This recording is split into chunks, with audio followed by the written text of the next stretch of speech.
Hello everyone, అందరికీ వినాయక చవితి శుభాకాంక్షలు. మేము ఈ ఇయర్ వినాయక చవితి ఎలా సెలబ్రేట్ చేసుకున్నామో వీడియో ఎవరు స్కిప్ చేయకుండా మొత్తం చూడండి. ఇంకా వినాయక చవితి రోజు మార్నింగ్ అయితే ఇంట్లో దీపారాధన కంప్లీట్ చేసుకొని టీ అయితే ప్రిపేర్ చేస్తున్నాను. ఈ వినాయక చవితికి అయితే మేము అమ్మమ్మ వాళ్ళ ఊరైతే వెళ్తున్నాము. అక్కడ ఇంట్లో పూజ ఉంది. ఇంకా అమ్మమ్మ వాళ్ళ ఇంటికి వెళ్ళిపోయి వినాయక చవితి అక్కడ సెలబ్రేట్ చేసుకుందాం అనుకుంటున్నాను. లాస్ట్ ఇయర్ అయితే నేను ఇక్కడే ఈ ఇంట్లోనే సెలబ్రేట్ చేశాను. అంటే చిన్నగా వినాయకుడు బొమ్మ తెచ్చేసి ఇంకా 3 days అలా పూజ చేసి మళ్ళీ పెద్ద వినాయకుడి దగ్గర అయితే పెట్టేశాను. బట్ ఈసారి అయితే అమ్మమ్మ అయితే ఊరు వచ్చేమంది, ఊర్లో చిన్న బొమ్మ ఇంట్లో పూజ చేద్దాము అని. ఇంకా అందుకని అయితే మార్నింగ్ అయితే ఇంకా టీ ప్రిపేర్ చేసి టీ తాగేసి రెడీ అయిపోయి అయితే అమ్మమ్మ వాళ్ళ ఊరైతే వెళ్ళిపోతున్నాము. వినాయక చవితి ఉత్సవాలు అంటే మనకి ఈ 9 days కానీ కంటిన్యూగా డైలీ ఒక్కసారైనా వర్షం కంపల్సరీగా పడుతుంది. మేము వెళ్ళేసరికి కొంచెం వర్షం అయితే ఏమీ లేదు.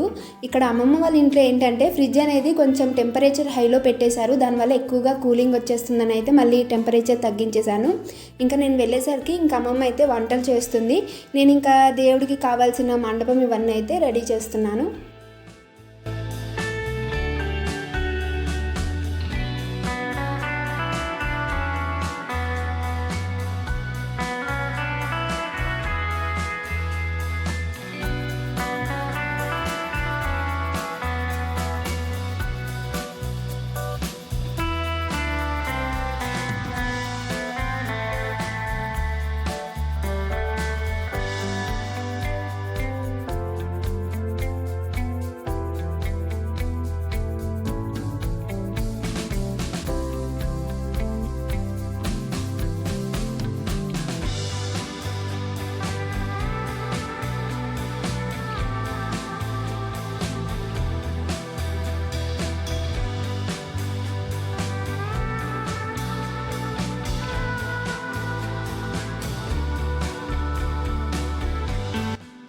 ఇలా దేవుడి గుడి అనేది సపరేట్గా ఉంటుంది అమ్మమ్మ వాళ్ళ ఇంట్లో, అంటే రూమ్ అనేది. ఇంకా దేవుడి గుడి కింద అయితే ఇలా పసుపు రాసి ఇంకా ఇలా చెక్క పీట వేసి బియ్య పిండితో ముగ్గులు పెట్టి పీటనైతే బాగా అలంకరించేశాను.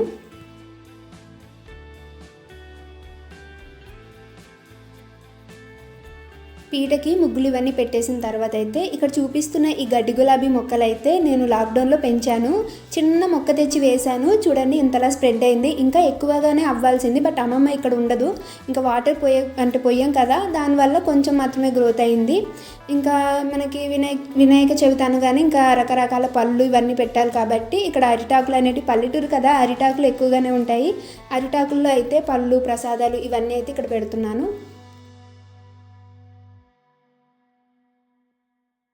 చాలా సింపుల్గానే చేసేస్తున్నాం ఇక్కడ పూజ అయితే. ఇంకా ఇంట్లో ఉన్న అంటే పక్కనే మాకు ఇంటి పక్కనే చెట్టు ఉన్నది, ఈ ఫ్లవర్స్ చెట్టు. ఇంకా ఫ్లవర్స్ అయితే తీసుకొని వచ్చేసి పీటనైతే ఫ్లవర్స్తో అలంకరించేస్తున్నాను.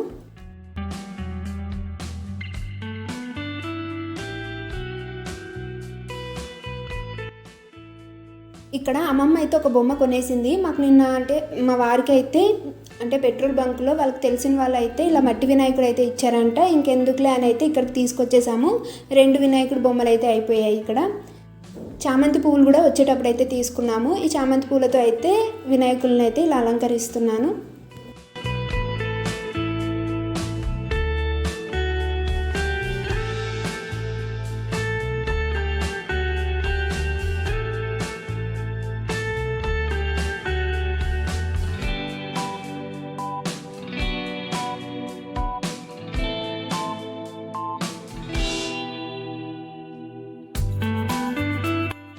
సిటీస్లో అయితే మనకి అరిటాకులు దొరకవు, కానీ పల్లెటూరులో అయితే అరిటాకులు ఇవన్నీ ఎక్కువగానే ఉంటాయి. ఇంకా పండుగలు ఏవైనా వస్తే చాలు అరిటాకుల్లోనే నైవేద్యాలు పెడతాం కదా. ఇక్కడైతే అమ్మమ్మ పప్పుండ్రాలు అండ్ అలాగే గారెలు, కుడుములు చేసి పెట్టింది. కుడుములు, గారెలు, పప్పుండ్రాలు అయితే స్వామివారికి చాలా ఇష్టము, కుడుములు ఎక్కువగా ఇష్టము. అందుకనే మనము ఇలా 5 కుడుములు అయితే పెట్టింది. కుడుముల మీద కొంచెం కొంచెం పంచదార వేసుకొని నైవేద్యంగా పెట్టాలి.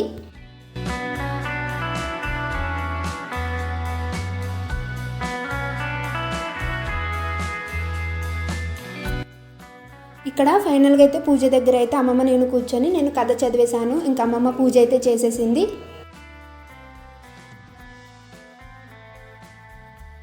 వీడియో అంత క్లారిటీగా రాకపోవచ్చు, ఎందుకంటే ఎక్కువగా పొగ పెట్టి అంటే ధూపం వేసింది అమ్మమ్మ, దానివల్ల కొంచెం డల్గా వస్తుంది వీడియో. ఇంటి దగ్గర పూజ అయిపోయింది. ఇప్పుడు పెద్ద వినాయకుడి దగ్గరికి అయితే పూజకు కావాల్సిన సామాగ్రి అండ్ అలాగే నైవేద్యాలు ఇవన్నీ తీసుకొని వెళ్ళాము.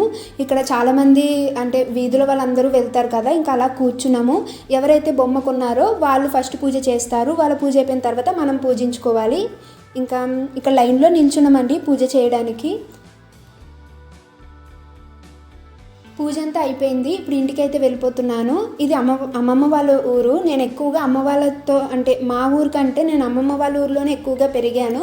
నేను 9th వరకు అయితే అమ్మ వాళ్ళతో ఉండేదాన్ని. ఇంకా 9th తర్వాత 10th ఇంటర్ మొత్తం లాక్డౌన్ అయితే ఇంకా అమ్మమ్మ దగ్గరే. అండ్ అలాగే 10thలో నేను హాస్టల్, 10th ఇంటర్, ఇంకా హాస్టల్ లీవ్స్ ఇస్తే చాలు హాలిడేస్ ఏమైనా ఇంకా ఇక్కడికే వచ్చేసేదాన్ని. ఇంకా ఫైనల్గా అయితే పూజ అంతా కంప్లీట్ అయిపోయింది. కొంచెం నైవేద్యం అయితే పప్పు ఉండ్రాలు తినేసాము. అప్పుడు మీకు పొగ వల్ల కొంచెం వీడియో క్లారిటీగా రాకపోవచ్చు, అందుకని మళ్ళీ తీసేశాను వీడియో అయితే. ఇంకా తర్వాత అయితే అమ్మమ్మ ఇప్పటికే టైం అయితే 12:30 అయిపోయింది. దేవుడి కోసం అయితే గారెలు చేసింది కదా, ఇంకా గారెలు చేసింది కాబట్టి కొన్ని గారెలు వేసుకున్నాను. దానికి కాంబినేషన్గా టమాటా కర్రీ అయితే చేసింది అమ్మమ్మ.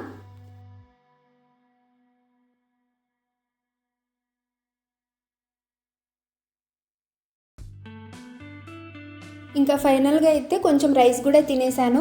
ఇక్కడైతే మళ్ళీ ఇప్పుడు రిటర్న్ అయితే వెళ్ళిపోవాలి. మళ్ళీ వర్షం పడుతుందేమో అని అయితే మళ్ళీ రాజం వెళ్ళిపోవాలి. ఇక్కడ నేనైతే మా టెర్రస్ అయితే చూపిస్తున్నాను అమ్మమ్మ వాళ్ళది. ఎక్కువగా నేను హాలిడేస్ మొత్తం అంటే నా 10th ఇంటర్ అన్ని డేస్ ఇక్కడే కదా నేను ఎక్కువగా టైం స్పెండ్ చేశాను. దానివల్ల ఎక్కువగా నేను ఈవినింగ్ టైం అయితే టెర్రస్ మీదే ఉండేదాన్ని. అందుకని మీ అందరికీ అయితే ఈ వీడియో అనేది షేర్ చేస్తున్నాను. చాలా గ్రీనరీగా ఉంటుంది, చాలా పీస్ఫుల్గా ఉంటుంది. పల్లెటూరు అన్నాక ఇంకా కొంచెం పీస్ఫుల్గానే ఉంటుంది. చుట్టూ చెట్లు అండ్ అలాగే పొలాలు ఉంటాయి కాబట్టి. అంటే చిన్నప్పటి నుంచి 9th వరకు అమ్మ వాళ్ళతో ఉండేదాన్ని. బట్ హాలిడేస్ అంటే సంక్రాంతి హాలిడేస్, సమ్మర్ హాలిడేస్ అయితే ఇంకా అమ్మమ్మ దగ్గరికి వచ్చేసేదాన్ని. ఇక్కడ చూపిస్తున్న అరుగు అయితే నేను ఎక్కువగా ఇక్కడే కూర్చుంటానండి. 10thలో అయితే ఇక్కడ కూర్చొని హోంవర్క్స్ రాయడం కానీ అలా చేస్తూ ఉండేదాన్ని. ఫైనల్గా అయితే ఇంకా వినాయక చవితి అయితే ఇలా సెలబ్రేట్ చేసుకున్నాము. ఇంకా రిటర్న్ అయితే ఇంటికి వెళ్ళిపోతున్నాము. కొంచెం మబ్బుగా ఉంది, అందుకని కొంచెం తొందరగా వెళ్ళిపోతున్నాము. మా అపార్ట్మెంట్స్లో కూడా చిన్న వినాయకుడిని అయితే పూజ చేస్తున్నారు. అది కూడా మీ అందరితో అంటే నేను వెళ్ళలేదు, ఫొటోస్ తీసాను కొన్ని, ఆ ఫొటోస్ అయితే షేర్ చేస్తున్నాను. ఇక్కడ మేమున్న ఏరియా మొత్తం సాయినగర్ కమ్యూనిటీ. ఇంకా ఇక్కడైతే అందరు కలిసి ఈ వినాయకుడిని అయితే తీసుకున్నారు. ఇక్కడ 5 days ఆర్ 9 days అనుకుంటా పూజ చేస్తూ ఉంటారు. ఫైనల్గా అయితే ఈరోజు వ్లాగ్ అయితే ఇది. Thank you.